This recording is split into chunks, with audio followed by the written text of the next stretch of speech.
विदेशी ब्राह्मणों की मातृभूमि यूरेशिया नए डीएनए रिसर्च से फाइनल प्रमाणित हो गए। राखी गढ़ी के सिलसिले में 2011 में एक्सिबिशन डेक्कन कॉलेज के द्वारा चल रहा था।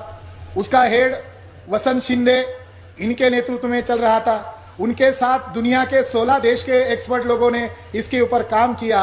इस रिपोर्ट को जल्दी उन्होंने प्रकाशित नहीं किया। 5 सितंबर 2019 को सेल नामक एक इंटरनेशनल जर्नल में प्रकाशित किया। नीरज राय और वसंत शिंदे मीडिया में आगे आकर उसने मिस गाइड किया, मिस प्रोपेगेंडा किया और यह कहा राखी गढ़ी का डीएनए कब का मिला? वो कंकाल है आज से 4700 साल पुराने, ईसा पूर्व 2700 साल पुराने 14 कंकाल मिले। उसमें भी उन्होंने लेडीज का डीएनए टेस्ट किया। 2001 के माइकल बामशात के डीएनए के रिसर्च से ब्राह्मण का डीएनए और ब्राह्मण का डीएनए एक नहीं मिलता। अब वो डीएनए तो मूल्यवासियों का मिलना था। अब उसके बारे में उसने स्टेटमेंट दिया कि राखी गढ़ी में जो डीएनए पाया गया है वो आर्य ब्राह्मणों का डीएनए है। नीरज राय आरएसएस से जुड़ा हुआ क्षत्रिय उत्तर प्रदेश का लखनऊ का है और वसंत शिंदे ये महाराष्ट्र के हैं। रिटायर्ड होने के पहले इनको वाइस चांसलर बनाया। अब नरेंद्र मोदी के गोद में गुजरात में ऊंचे पद पर बैठे हैं। इनको लालच देकर झूठ बोलने के लिए कहा। साथियों, डीएनए रिपोर्ट को हमने पढ़ा, 18 पन्ने का डीएनए रिपोर्ट है। इस डीएनए रिपोर्ट में कहीं पर भी नहीं लिखा है कि ब्राह्मणों का डीएनए राखी गढ़ी के कंकाल में मिला। ऐसा कहीं पर भी नहीं लिखा है, बल्कि उसका हेडिंग है, उसका टाइटल है हड़प्पा कालीन राखी गढ़ी सभ्यता में जो कंकाल मिले उनमें यूरेशियन पैस्टोरलिस्ट लोगों का और ईरानी कृषक लोगों का डीएनए का अभाव, यानी ईरानी और यूरेशियन लोगों का डीएनए राखी गढ़ी में नहीं मिला। ऐसा हेडिंग है। ब्राह्मणों को लगा डीएनए की लैंग्वेज इनको समझ में नहीं आती है। मीडिया हमारे पास है, सरकार उनको कहने के लिए कह रही है। उन्होंने मीडिया से वन साइड प्रचार किया, इसमें ब्राह्मणों का डीएनए नहीं मिलता। इसका क्रॉस एविडेंस मिला सन 2018 में अगस्त महीने के एंड में 192 साइंटिस्ट लोगों का वर्ल्ड लेवल का एशियन डीएनए के ऊपर एक बहुत बड़ा रिसर्च प्रकाशित हुआ।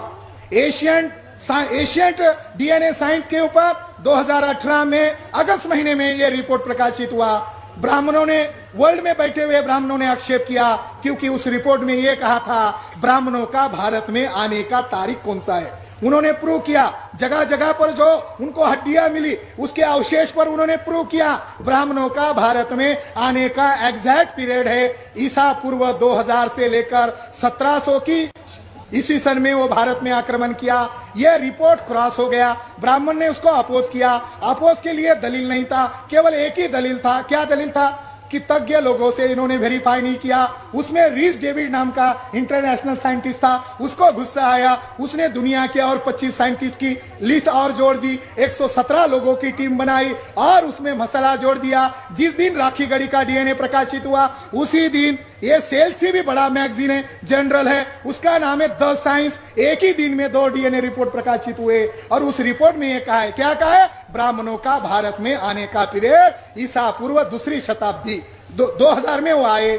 अगर इस बात को राखी गढ़ी के डीएनए के साथ टैली कर लिया जाए तो आज से काउंट होता है राखी गढ़ी 4700 साल पहले का डीएनए और ब्राह्मणों का भारत में आने का पीरियड ईसा पूर्व 2000 में है। अरे जब ब्राह्मण भारत में आए ही नहीं थे तो उनका राखी गढ़ी में डीएनए मिलने का सवाल ही नहीं है। तो दोनों रिपोर्ट इस किताब में आपको ट्रांसलेशन में मिलेंगे और हमारे समर्थन में आज की तारीख में टोनी जोसेफ नाम का बहुत बड़ा डीएनए स्कॉलर है, उसका भी इसके अंदर आर्टिकल है। उन्होंने भी कहा मैं इंटेलेक्चुअल लड़ाई के लिए आपके समर्थन में हूं।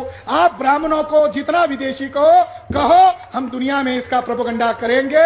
और दुनिया के साइंटिस्ट लोगों ने हम लोगों को मेल पर मैसेज किया है, इनको नंगा करो, इन लोगों को नंगा करो, क्योंकि दुनिया वालों के लिए ये ब्राह्मण लोग बहुत बड़ी समस्या है। और रीस डेविड ने इसके ऊपर फाइनल रिसर्च कर लिया। इनका पीरियड है, कब निकले वहां से? ईसा पूर्व 3300 में वहां से निकले। दोनों एरिया में घुसे, एक इंडिया के तरफ से आए और दूसरा यूरोपियन कंट्रीज में गए।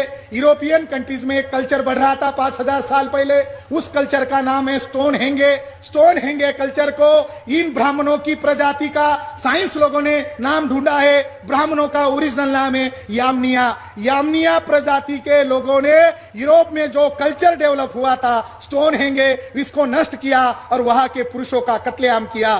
तो दुनिया के साइंटिस्ट लोग ब्राह्मण पर कड़ी नजर रखे हुए दुनिया के यामनिया लोगों का पता चला और भारत के अंदर उनका वंश पल रहा है, उसका नाम ब्राह्मण है। ये ब्राह्मण उस हिंसक लोगों की जड़ है जिन्होंने दुनिया में यूरोप में जो भी यूरोप में कल्चर डेवलप हुआ उसको तो नष्ट किया, मगर उनके पुरुषों की हत्या की, उनका वंश खत्म किया और उनकी औरतों से एक नया वंश पैदा किया। आज वह बहुत प्रॉब्लम है। मगर इंडिया में आए तो इंडस सिविलाइजेशन में देखा उनकी नजर तक नहीं पहुंच रही थी, 10-10 मंजिल की इमारतें थी। तो उनको लगा ये कबीले में नहीं रहते, ये इकट्ठा रहते हैं, इनको मारना संभव नहीं है। अगर इनको मार दिया तो साउथ से हमको मारने के लिए लोग दौड़ के आएंगे। तो इन्होंने चालाकी किया और वो चालाकी है इनके कुछ पुरुषों को मारकर आतंक पैदा किया। वहां से कुछ लोग माइग्रेट हो गए और उन्होंने उस सभ्यता पर कब्जा किया। साथियों, इसलिए ब्राह्मणों ने यूरोप पर कब्जा किया, मगर यूरोप में जाति नहीं पैदा की। यूरोप के पुरुषों की हत्या की, मगर उन्होंने वहां वर्णा सिस्टम नहीं पैदा किया। भारत में यामनिया लोगों ने वर्णा सिस्टम और जाति सिस्टम इसलिए कब्जा किया कि वो एकदम हमको हरा नहीं सकते थे। उनको लग रहा था हम धीरे धीरे इनकी नस्लों को खत्म करेंगे। अब वो दौर आया है। अब जो विदेशी है वही कह रहे हैं हम इस देश के हैं, इंडस सिविलाइजेशन हमारे पुरखों ने पैदा किया।